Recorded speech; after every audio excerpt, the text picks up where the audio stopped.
justice for my granddaughter, because she did not deserve that. I miss her so much. I miss talking to my grandbaby because she always called me and say, Grandma, I love you.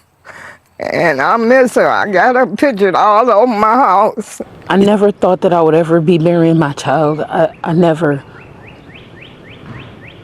thought that. I thought my kids would be burying me. We begin tonight with a mother and son facing murder charges as a grieving family demands answers about the death of a teenage girl. Good evening. I'm Mike Duffy. And I'm Carolyn Clifford. The case of London Thomas is one that has gripped our entire community. Her body was found in April, 3 weeks after she was reported missing in Inkster.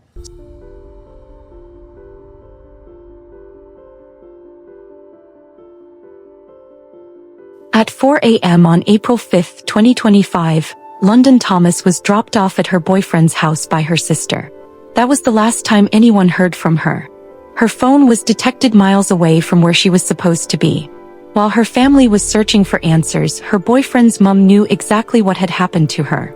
Before we get too deep, hit the like button, share your take in the comment, and tap subscribe with the bell so you never miss the next episode of Deranged Women. 17-year-old London Thomas was an aspiring rapper who went by Nusky.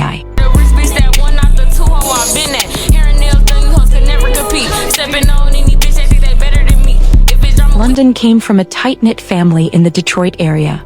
Her father, Cedric Salisbury, spoke with her daily about everything from big decisions to random thoughts. Her grandmother, Justina Martin, shared that same close bond with London. This was a teenager who stayed connected to her family, who had goals in the music industry, and whose track, Different Flow, was starting to gain recognition. But London had been involved with 23-year-old Jalen Pendergrass, reportedly for about 3 years. Jalen lived with his 49-year-old mother, Charlotte, on Carlisle Street in Inkster, Michigan. He had no job and wasn't attending school either. Despite this, he presented himself online as London's biggest supporter, sharing her music videos and appearing to be the good boyfriend. London's family wasn't comfortable with this relationship. They felt she wasn't supposed to be dating Jalen, but she continued seeing him anyway. There had been previous allegations made against Jalen by another woman in September 2021, though he was never convicted. By early April 2025, London and Jalen's relationship was crumbling. According to reports, they had already ended things by the time she arrived at his house that morning. So what drives a teenager to ask for a ride to her ex-boyfriend's house at 4 a.m.? London had her reasons that morning, whether to collect belongings or attempt reconciliation. Her sister agreed to drive her to the house on Carlisle Street and dropped her off. That was the last time anyone heard from London. When London didn't return home or make contact, her family acted immediately. Her sister filed a missing person report with Inkster police that same day. The following day, London's mother also filed a report with Detroit police. Investigators tracking London's phone discovered it had been detected at Cooper Upper Elementary School in Westland, Michigan, nowhere near Jalen's house in Inkster. Someone had taken her phone there, but why? Cedric Salisbury refused to wait passively. He posted on Facebook seeking information about his daughter's whereabouts. Family members, friends, and complete strangers joined search efforts. They combed through wooded areas, abandoned structures, and locations near Cooper Elementary School where London's phone had been detected. Cedric organized these efforts while offering a $2,500 reward for information leading to an arrest.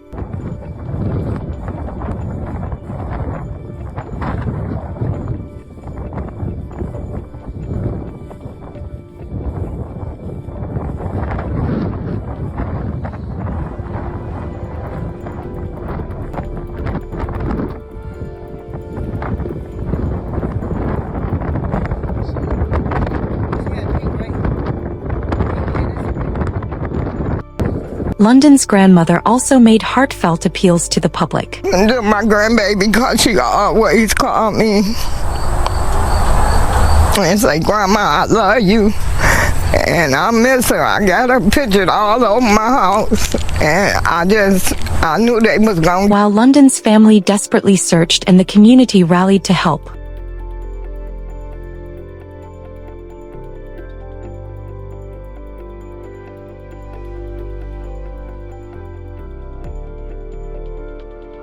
her ex-boyfriend's mother, Charlotte Pendergrass, was making different plans. On April 11th, 6 days after London disappeared, Charlotte contacted a friend and requested help moving something sealed and heavy. The friend agreed without asking questions, the kind of favor friends do for each other. That same day, Charlotte's friend arrived and helped transport a sealed plastic storage bin from her residence to an SUV parked on Millard Street in Southfield, Michigan. The location was approximately 15 miles from Charlotte and Jalen's house. He placed the container in the vehicle and left. The SUV remained exactly where he left it. Charlotte said nothing as that vehicle sat in a driveway for weeks without it being reported as suspicious. Meanwhile, the search for London continued. The FBI joined the investigation, focusing attention on Jalen Pendergrass. Investigators wanted answers about what occurred after London arrived at his house and why her phone was detected miles away. Jalen provided evasive responses and wasn't cooperative, increasing investigators' suspicions. Both Jalen and Charlotte remained silent. On April 17th, law enforcement obtained search warrants for Jalen's residence. Officers surrounded the house with multiple vehicles blocking the street. Investigators were looking for evidence about what happened to London Thomas. They extracted phone data, collected text messages and call logs. Reports indicate they discovered concerning information suggesting something terrible had occurred in that house. By April 26th, Charlotte's friend was troubled by his role in moving that sealed container. London's disappearance all over the news and search parties ongoing, he began connecting pieces. Why had Charlotte asked him to move something without explaining its contents? Why the secrecy? Why hadn't she mentioned her son's ex-girlfriend's disappearance when they spoke? He contacted Inkster police and revealed everything. Investigators immediately responded to the Southfield address and located the SUV the friend described. They carefully approached the vehicle and opened the back door, finding the sealed plastic storage bin exactly where the friend had placed it. When investigators opened the container, they discovered London Thomas. The teenager missing for 3 weeks was gone. Medical examiners determined that London lost her life due to asphyxia. Her family was devastated by this confirmation. I wouldn't do it. I wouldn't do it. This is In May 2025, about 1 month after this discovery, police arrested Charlotte Pendergrass. She was charged with lying to a peace officer during a violent crime investigation. Charlotte had told investigators she witnessed London leave the Inkster house alive and well on April 5th. However, phone records and video evidence contradicted this claim. London never exited that house alive. Charlotte had deliberately misled investigators searching for a missing person. The family felt justice was approaching. However, in August 2025, charges against Charlotte were dismissed. The dismissal resulted from an unexpected legal technicality. Charlotte had lied to an FBI agent, but Michigan law doesn't classify FBI agents as peace officers. The statute defines peace officers as local and state law enforcement exclusively. It seems that so many have rushed to judgment and have already arrived at the conclusion that he's responsible and that he's the killer.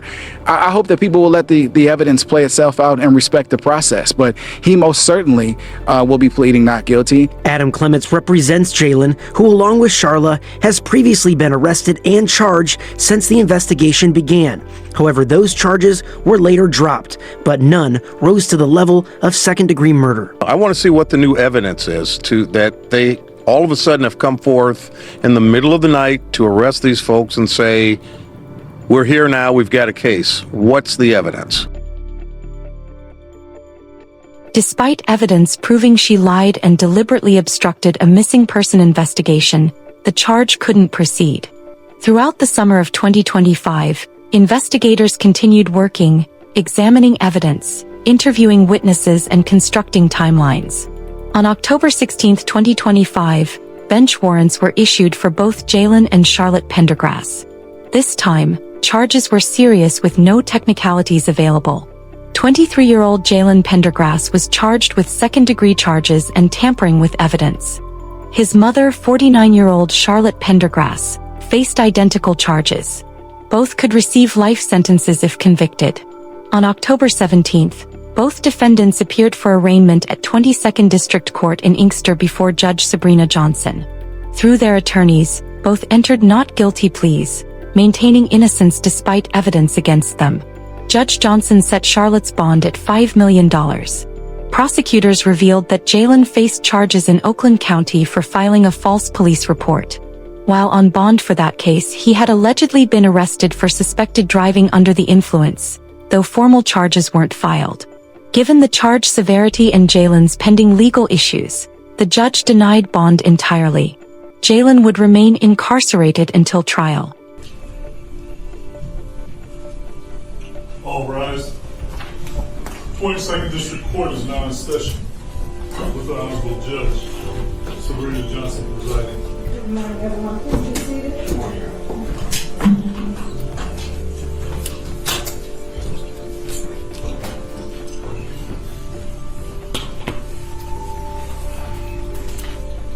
Case number 25-1709 and 25-1710 FY People v.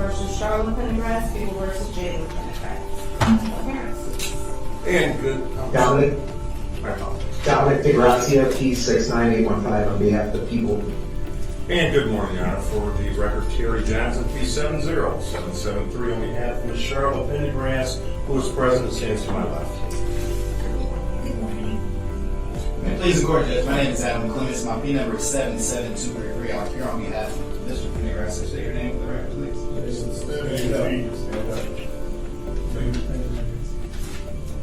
Good morning, Ms. Nancy. All right, this is the date and time scheduled for arraignment. Do you wish to have the charges read? Mr. Johnson. Your Honor, for purposes of arraignment, we'll waive formal reading on behalf of Ms. Pendergrass, and we'd like to enter a plea of, ask court in a plea of not guilty. Very well. As to Ms. Pendergrass, the court will not plead not guilty. As to Mr. Jalen Pendergrass. Your Honor, we waive the formal reading of the information that's to allow the defendant to stand. You can have a plea of not guilty and else we have this. All right.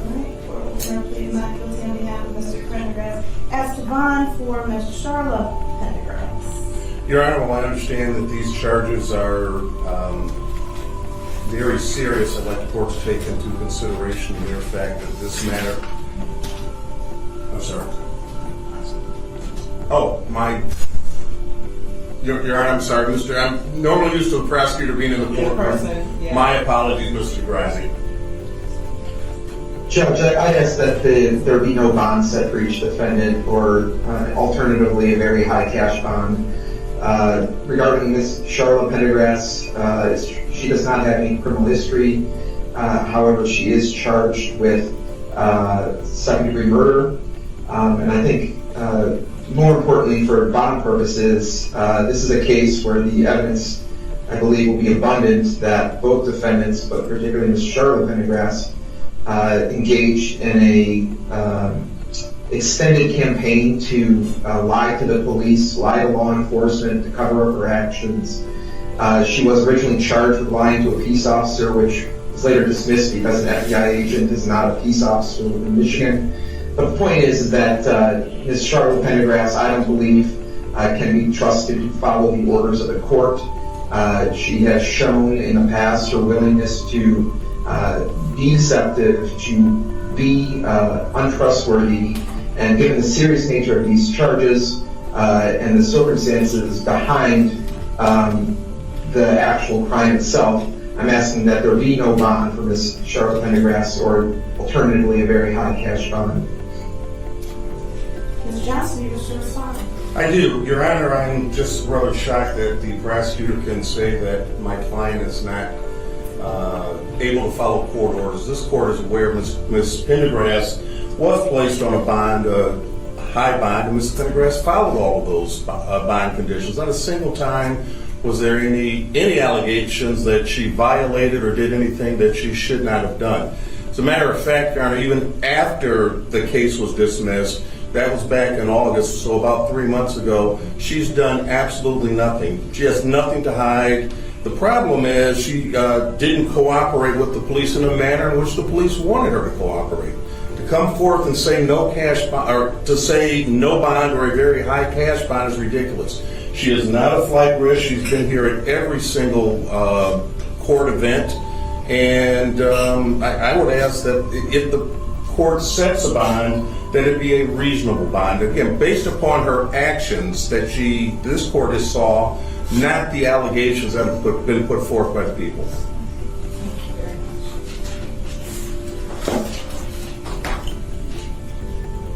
Would the court like me to address Mr. Jalen Pendergrass? In just 1 second, I have just a couple of questions. Where does she work? She's a caregiver, Your Honor.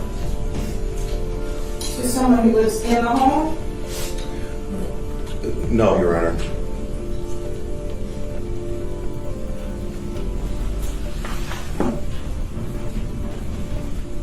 And the address we have for her on Roth, is that the best address?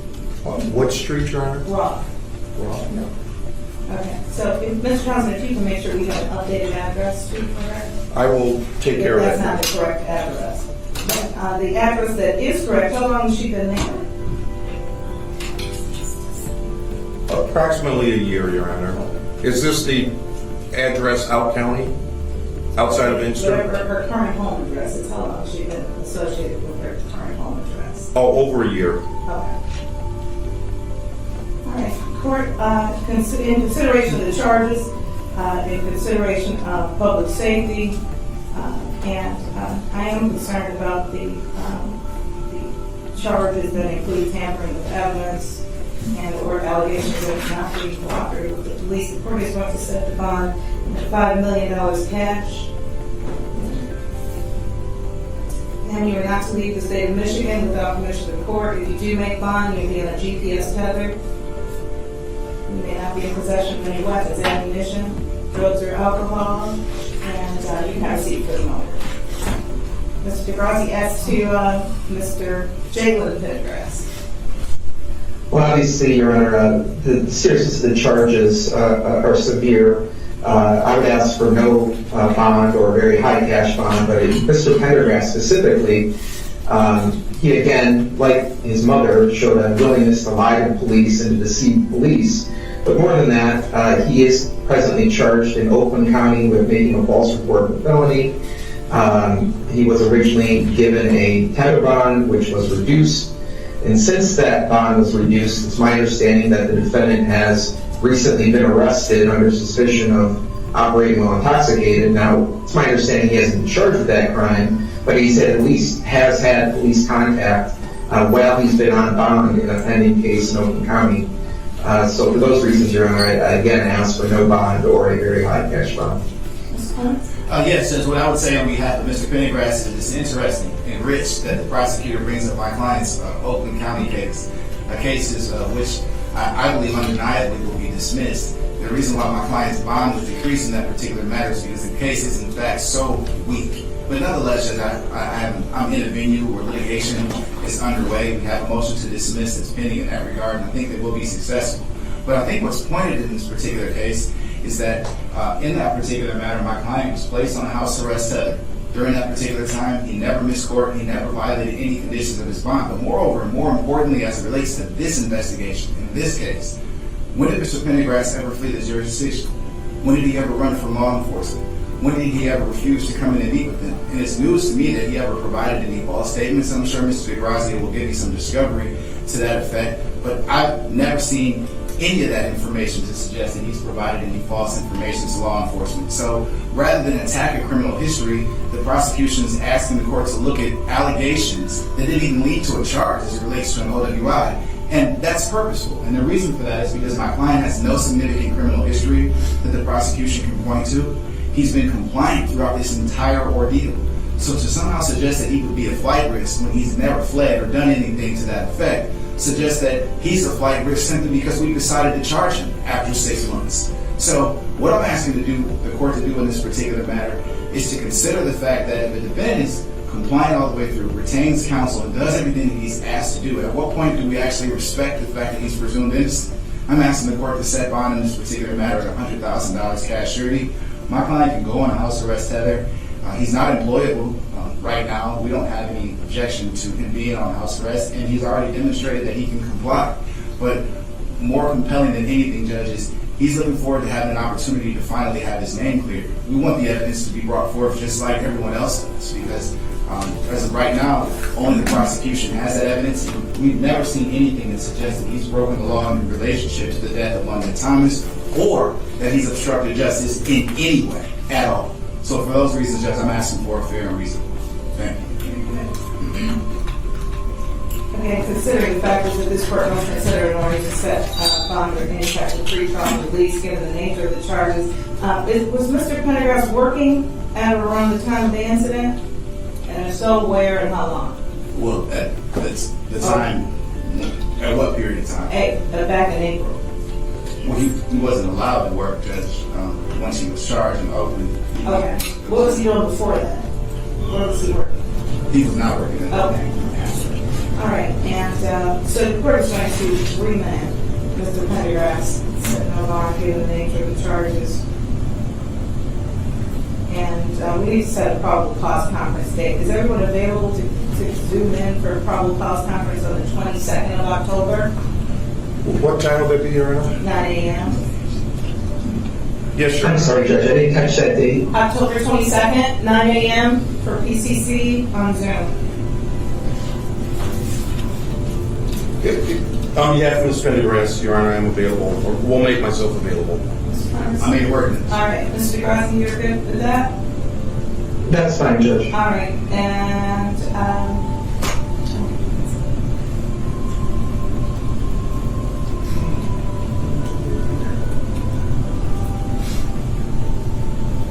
we'll set dates for next year. We'll set exam dates. But I was going to try and see if we could pick exam dates since I have all of you here and everybody's got a calendar.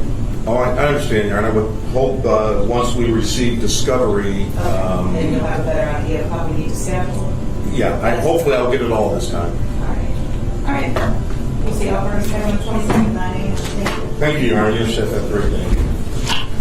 Off the net. For London's family, this moment represented everything they'd waited for. 6 months of waiting led to this accountability. We'd like to thank God for this moment. We'd like to thank Prosecutor Kim Worthy team. We want to thank the FBI, the Michigan State Police, Detroit Police, everybody who came out, volunteered, walked with us, and searched. We're just so happy. Just praise for this moment. It's long overdue. When you see these two in court, what would you say to them? Oh, I'm so angry and I'm so happy and satisfied at the same time. You know, we all knew that they were pretty much responsible for what happened. So now we're moving forward. We're moving in the right direction. We're going for justice for London. One of the attorneys said that Jalen had nothing to do with the death of London Thomas. To that, you say what? Heartbreaking. I couldn't believe they said that. That's crazy. We hope they get the maximum penalty for, just cause of what happened, what they done. What has this been like for you? I mean, just the agony of, it's kind of been going back and forth, charges and no charges, and then finally 6 months later. 6 months later, it's been an emotional roller coaster, heartbreaking. We just kept our faith. We believed this day was gonna come, and everybody, we all knew that they did something, and we're just happy that the light has been shown, and thankful. Well, what took so long? I have no idea. Hopefully they did a thorough investigation. Maybe that's why it took so long, and we can move forward and still wrap this up so my daughter can rest in peace now. Tell me something about London. Man, she's dearly missed. Everybody, her friends, they still call me to this day. Everybody miss her. So, just keeping her spirit alive, and, justice will be served. Was there anything you wanted to say? I'm just happy. I'm just happy they got him. And justice are going to finally be served. I just want to thank God. And they get what they got coming. Was it difficult being in the same room as them? Oh, yes. You can look at them and see they both something wrong with them, mainly him. And I don't feel they need to be on the streets because it's not safe with nobody else's kids out there. You knew him. They had a relationship. I never met him before because, she was with us. She went home to her mother. I heard about him, but I never saw him. I never met him, but if I would've, I probably would've stopped her from talking to him. Because you can see simply it's something wrong with him. London's memorial service was on May 10, 2025, what should have been her 18th birthday. Instead of celebrating another year of life, her family said their goodbyes. Friends and family shared memories of London's laughter, dreams, and determination to succeed in music. What? I pray every day because a bitch could die.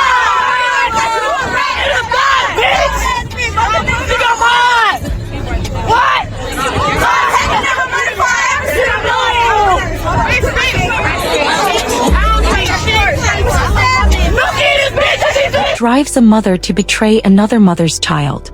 Charlotte Pendergrass had opportunities to do the right thing. She could have called police when she discovered what allegedly happened. She could have refused to help hide evidence. Instead, she made choice after choice that prolonged a family's agony and obstructed justice.